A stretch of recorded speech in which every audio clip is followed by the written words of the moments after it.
सद्गुरु, पराय स्त्री या पुरुष के साथ शारीरिक संबंध बनाना, जिसे व्यभिचार कहते हैं, इसके बारे में आपकी क्या राय है? इसका आध्यात्मिक स्तर पर क्या प्रभाव पड़ता है? अगर आपके दिल में प्यार नहीं है तो आप व्यभिचारी ही हैं।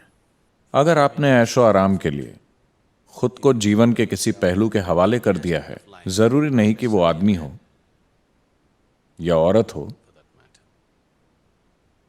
दिल में प्यार के बिना अगर आप खुद को जीवन के किसी पहलू के हवाले कर देते हैं तो आप एक व्यभिचारी हैं, है ना?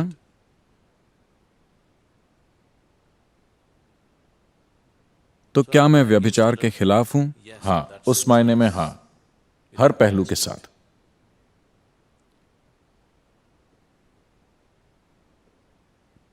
लेकिन अगर आप उस बारे में बात कर रहे हैं जिसे समाज व्यभिचार मानता है,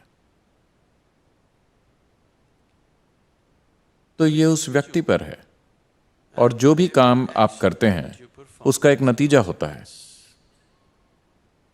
लेकिन अधिकतर लोग जब नतीजे सामने आते हैं वो उन नतीजों का सामना करने को तैयार नहीं होते, लेकिन उन नतीजों का सामना किए बगैर ही वो ऐसे हालात चाहते हैं जिनका वो मजा ले सकें।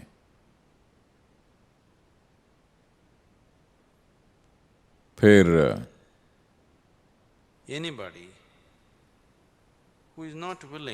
कोई भी इंसान जो अपने किए हुए कामों के नतीजों को खुशी खुशी स्वीकार करने को तैयार नहीं है, वो बस एक मूर्ख है। और मूर्ख वो होता है जो अपने ही खिलाफ काम करता है, जो अपने ही खिलाफ काम करता है। कोई भी इंसान जो खुद को अपने खिलाफ कर लेता है या कर लेती है, उनके बारे में हम क्या कहें? तो अपने कामों के जरिए अगर आप खुद को अपने खिलाफ कर रहे हैं, क्योंकि आप बिना सोचे चीजें करते हैं, आप चीजें चुनाव से नहीं कर रहे, आप चीजें बिना सोचे सिर्फ इसलिए कर रहे हैं क्योंकि आप अपने शरीर के या भावनाओं के एक पहलू के आगे झुक गए हैं, तब यह निश्चित रूप से ठीक नहीं है, क्योंकि आप अपने लिए तकलीफ पैदा करेंगे। कोई भी चीज जो किसी इंसान के लिए तकलीफ लाती है, खासकर उसके खुद के लिए, क्या वो ठीक है? कोई इंसान जो खुद के लिए दुख और तकलीफ को न्योता देता है, वजह चाहे जो भी हो, उसका कोई तुक नहीं है। मैं किसी चीज के खिलाफ या पक्ष में नहीं हूं। मैं चाहता हूं कि आप समझदारी से जिएं।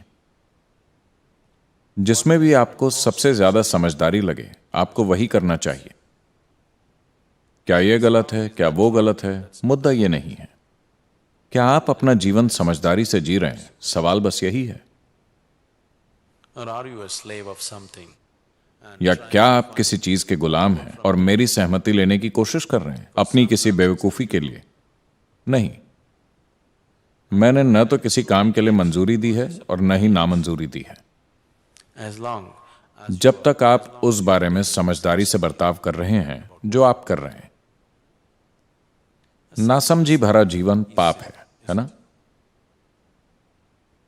अगर आप समझदारी से जीते हैं, इस तरह से कि ईश्वर भी आप पर गर्व करे, तो ठीक है। अगर आप बस झुक गए हैं अपने शरीर के या भावनाओं के या मन के तरीकों के आगे और अपने ही खिलाफ काम कर रहे हैं, तो यह समझदारी नहीं है। तो ऐसी बेवकूफी, क्या यह गलत है? मैं ये भी नहीं कह रहा हूं कि यह गलत है, यह बस बहुत सीमित और बेवकूफी भरा है। मैंने अपने जीवन में कभी किसी चीज को सही या गलत नहीं कहा है, लेकिन जो भी चीज सीमित या बेवकूफी की हो, वो करने लायक नहीं है। तो मैं कहूंगा कि व्यभिचार करने लायक नहीं है। क्या यह सही है या गलत? मैं कौन होता हूं जीवन की किसी चीज के बारे में फैसला करने वाला? मैं जीवन के बारे में फैसले नहीं सुनाता। But it is stupid. and limited. लेकिन ये मूर्खतापूर्ण और सीमित है कि आप अपनी खुद की तकलीफ का कारण बने। It is stupid and senseless. किसी ऐसी चीज के आगे झुक जाना मूर्खता और नासमझी है जो आज सब कुछ लगती है और कल आपको बेवकूफ जैसा महसूस कराती है ना? उस चीज के आगे झुक जाना बेवकूफी होगी जो आपको आज सब कुछ लग रही है और वही कल सुबह आपको खुद मूर्ख जैसा महसूस कराए, किसी दूसरे को नहीं। That is a senseless way to live. ये जीने का नासमझी भरा तरीका है। आपको इस तरह से जीना चाहिए, इतनी समझदारी से कि देवताओं को भी आपसे जलन होनी चाहिए। अगर आप इतनी समझदारी दिखाते हैं तब आपके जीवन में कुछ सही या गलत नहीं है। अगर आप में यह समझ नहीं है तो आपके जीवन में हर चीज गलत है।